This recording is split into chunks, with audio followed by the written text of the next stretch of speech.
ரொம்ப நாள் கழித்து எல்லாரையும் சந்திக்கிறதுல மகிழ்ச்சி, ரொம்ப சந்தோஷமாக இருக்குது. இறைவனுக்கு நன்றி. வீரபாபு அண்ணனை பற்றி சொல்லணுன்னா நிறையா சொல்லணும். நல்ல மனுஷன்.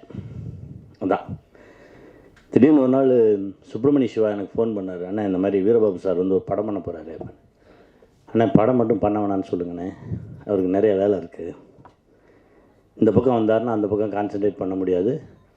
படம் பண்ண வேணான்னு சொல்லுங்கள், முடிஞ்சால் கொடுங்க, நான் பேசுகிறேன் அப்படின்னா. இல்லைண்ணா பண்ணி முடிச்சிட்டாரு அப்படின்னா. இப்போ ஒரே ஒரு நாள் நீங்கள் வந்து பண்ணால் நல்லாயிருக்கும் அப்படின்றத கேட்குறாரு அப்படின்னு. சரி பண்ணி முடிச்சிட்டாருன்னா ஒன்றும் பண்ண முடியாதா, வாங்க போகலாம். என்னென்னா இந்த மாதிரி சின்ன படங்கள் எடுத்து ரிலீஸ் பண்ணுறதுக்கு ரொம்ப கஷ்டப்பட வேண்டியதாக இருக்குது. எத்தனை படங்கள் அந்த கஷ்டத்துக்குள்ளே இவர் வந்து விழுந்துடக்கூடாது அப்படின்னு தான் போராடணும். ஆனால் எடுத்து முடிச்சிட்டார். படம் பார்த்தோம், அற்புதமாக பண்ணியிருக்காரு.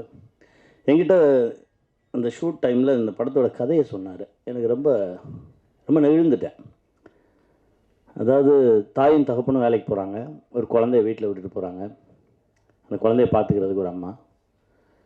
இவங்க எத்தனை மணிக்கு வருவாங்க அப்படின்றது அந்த அம்மாவுக்கு தெரியும். அந்த நேரத்து வரைக்கும் அந்த குழந்தைய பிச்சை எடுக்கிறதுக்கு அனுப்புது. ஒரு நாள் அந்த குழந்தையின் தகப்பனே காரில் போயிட்டுருக்கும்போது ரோட்டில் ஒரு சிக்னலில் பார்க்குறான். என்னடா நம்ம குழந்த மாதிரி இருக்கேன்னு சொல்லி பார்க்குறான். அவனுக்கான அதிர்ச்சி. ஏன்னா நம்ம எல்லாருமே கால ஓட்டத்தில் வேலை வேலை வேலை வேலை ஏதாவது செய்வோம், அதை சம்பாதிப்போம்னு ஓடிக்கிட்டே இருக்கோம். ஆனால் வீட்டுக்குள்ளே வேறு ஒன்று நடந்துக்கிட்டே இருக்குண்ணே. இப்படி இந்த பிச்சை எடுக்கக்கூடிய குழந்தைகள் நம்ம நண்பர்களோட குழந்தைகளாகவும் இருக்கலாம், நம்ம குழந்தைகளாகவும் இருக்கலாம் அப்படின்னாரு. அண்ணன் சுரேஷ் அண்ணன் சொன்ன மாதிரி மிரண்டேன் நான். இங்கேயும் சரி ஹைதராபாத்லேயும் சரி ரோடுகளில் குழந்தைய வச்சுட்டு இருக்கவங்களை பார்க்கும்போதெல்லாம் ஒரு மாதிரி பதட்டமாகவே இருக்கும். அந்த விஷயம் சொன்னதுக்கு பிறகு யாரோட குழந்தை, இந்த குழந்தையின் பெற்றோர்கள் எங்கே இருக்காங்க, அவங்க என்ன பண்ணிகிட்ருக்காங்க, அவங்களுக்கு இது தெரியுமா, இப்படி பல கேள்விகள் எனக்குள்ள.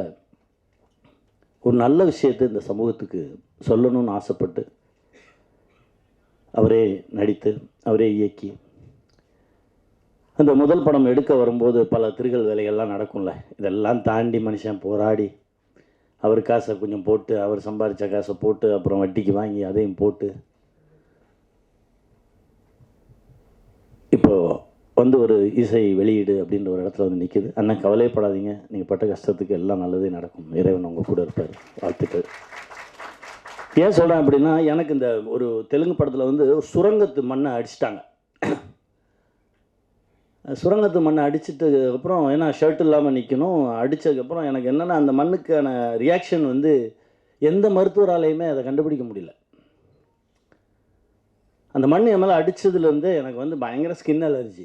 எந்த மருத்துவராலையும் நானும் எத்தனையோ மருத்துவர்களை சந்திக்கிறேன். அதுக்கப்புறம் என் நண்பன் மூர்த்தி சொன்னான், வா நம்மால் இருக்கார்ல வா போவோம் அப்படின்னு சொல்லி கூப்பிட்டு போனான். அங்கே போய் என்னென்னா ஒன்றுமே இல்லைண்ணே, இதுதானே, இது ஒன்றுமே இல்லைண்ணே, ஏதாவது சொல்லுவாங்க பயமுறுத்துவாங்க, அது ஒன்றுமே கிடையாதுண்ணே, நீங்கள் போங்க, இதை செய்வோம் அதை செய்வோம் அதை செய்வோம் சரியாயிடும் அப்படின்னா. சரியாயிடுச்சு. அவ்வளோ பெரிய வித்தக்காரர். இந்த கோவிட் டைமில் அவர் செஞ்ச சேவைக்கு வந்து அண்ணன் சொன்ன மாதிரி கடவுளே இறங்கி வந்து செஞ்ச மாதிரி தான் இருந்தது. அவ்வளோ செஞ்சுருக்கார் இந்த சமூகத்திற்கு. இந்த சமூகத்துக்கு இன்னும் நிறைய நல்ல விஷயங்கள் செய்யணும்னு நினைக்கிறாரு. அவர் செஞ்சதுக்கு இந்த சமூகம் அவருக்கு திருப்பி கொடுக்கணும். அதுதான் ரொம்ப நியாயமும் கூட.